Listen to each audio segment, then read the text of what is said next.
Assalamualaikum warahmatullahi wabarakatuh. Shalom, Om Swastiastu, Namo Buddhaya. salam kebajikan.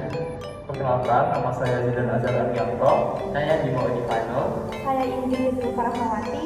Saya Alvin Wabuka. Saya William Masudana. Kami di sini dari kelompok 8 dari kelas Pancasila kelas 1. Di sini kami akan membahas tentang isu yang lagi hangat, yaitu isu dari utang pemerintah pada proyek kereta cepat Jakarta Bandung. Indonesia telah berinvestasi secara signifikan dalam pengembangan infrastruktur, termasuk proyek kereta cepat yang diharapkan menghubungkan Bandung dengan Jakarta. Ini dimulai pada tahun 2015. Nah, dalam menjalankan proyek kereta cepat Bandung-Jakarta ini, Indonesia memilih untuk bekerja sama dengan Tiongkok. Sebelum kesepakatan kerjasama terjadi, ada perebutan proyek antara Tiongkok dengan Jepang. Ada perubahan yang terjadi mengenai kebijakan pembiayaan proyek ini, di mana awalnya Presiden Jokowi menyatakan bahwa pemasukan proyek ini tidak akan menggunakan APBN.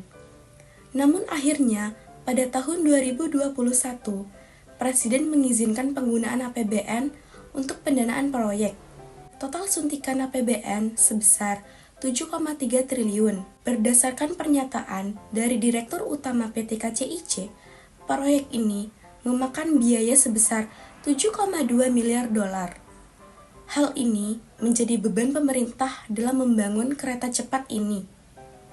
75% dari pembangunan adalah hutang Indonesia kepada Cina di Development Bank, dan sisanya 25% biaya berasal dari hasil patungan 4 BUMN yang membentuk KCIC tersebut.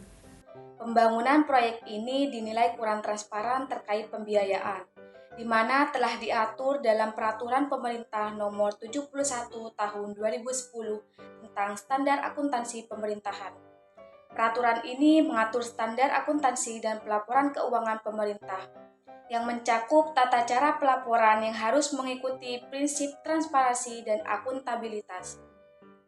Beberapa pihak telah mengkritik tingkat transparansi dalam pelaksanaan proyek ini, terutama dalam hal perjanjian keuangan dan persyaratan kontraktual. Tidak adanya transparansi mengenai pembiayaan ini jelas melanggar pasal 23A ayat 1 Undang-Undang Dasar 1945 dan Undang-Undang Nomor 14 Tahun 2008 tentang Keterbukaan Informasi Publik, di mana jika pihak yang bertanggung jawab menolak memberikan informasi yang diperlukan, maka dapat melanggar undang-undang ini. Banyaknya hutang akibat proyek kereta cepat Bandung-Jakarta dapat memiliki dampak negatif yang signifikan, seperti yang pertama adalah tekanan keuangan negara. Pinjaman besar yang digunakan untuk membiayai proyek kereta cepat Jakarta-Bandung akan meningkatkan beban hutang negara. Yang kedua adalah keterbatasan anggaran publik.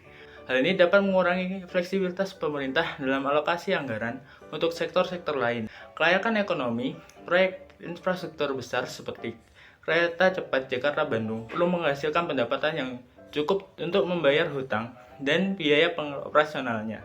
Jika kelayakan ekonomi proyek ini tidak terpenuhi, pemerintah mungkin harus menanggung defisit atau mengalami kesulitan dalam membayar hutang. Sifat ketidaktransparan dalam keuangan proyek ini dapat menimbulkan kekhawatiran dalam konteks nilai-nilai Pancasila, terutama nilai pada sila kedua, ketiga, dan juga kelima. Pancasila mengedepankan prinsip keadilan, demokrasi, serta kemanusiaan dan persatuan. Contohnya, pada prinsip keadilan sosial, ketidaktransparan dalam penggunaan dana publik dapat mengakibatkan ketidaksetaraan dalam akses terhadap manfaat dari proyek tersebut. Pada aspek demokrasi, ketidaktransparan dalam pengelolaan dana publik dapat mengurangi partisipasi dan keterlibatan masyarakat dalam pengambilan keputusan yang mempengaruhi mereka. Kemanusiaan yang adil dan beradab. Pada aspek ini, ketidaktransparan akan berdampak dalam pengelolaan keuangan dan merugikan masyarakat secara umum serta menyebabkan ketidakadilan. Kenapa? Karena dalam konteks tersebut, sifat ketidaktransparan dalam keuangan dapat dianggap melanggar nilai-nilai dari Pancasila jika bertentangan dengan prinsip-prinsip tersebut. Menurut Undang-Undang Nomor 14 Tahun 2008 yang mengatur tentang keterbukaan informasi publik, good governance atau pemerintahan yang baik harus mensyaratkan adanya akuntabilitas, transparansi, dan keterlibatan masyarakat dalam setiap terjadinya kebijakan publik. Oleh karena itu, langkah pemerintah dalam mensahkan undang-undang dalam proyek kereta Jakarta-Bandung ini kurang tepat. Sebab transparansi, akuntabilitas, dan keterlibatan masyarakat dinilai kurang dalam pembuatan kebijakan tersebut.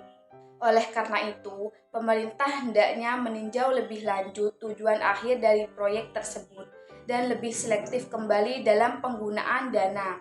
Sebab dalam kontrak awalnya tidak memakai APBN sebagai anggaran, namun menggunakan utang. Tapi pada utang tersebut dinilai tidak proporsi karena dinilai besar sekali. Hal ini disebabkan karena ketidaktransparan pemerintah dalam pembuatan kebijakan, sehingga masyarakat akan menilai pemerintah tidak begitu menganggap serius kehadiran masyarakat dalam pemerintahan, dan terkesan tidak memperhatikan tingkat masyarakat yang lain, yang misal tidak bisa atau tidak mampu merasakan fasilitas yang tengah dibangun di proyek ini. Padahal, pada pembangunannya memakai dana APBN yang pada dasarnya diambil dari pajak masyarakat. Oleh karena itu, pengelolaan hutang dan proyek dengan transparansi dan akuntabilitas yang baik sangat penting untuk mengurangi dampak negatif dan memaksimalkan manfaat proyek ini.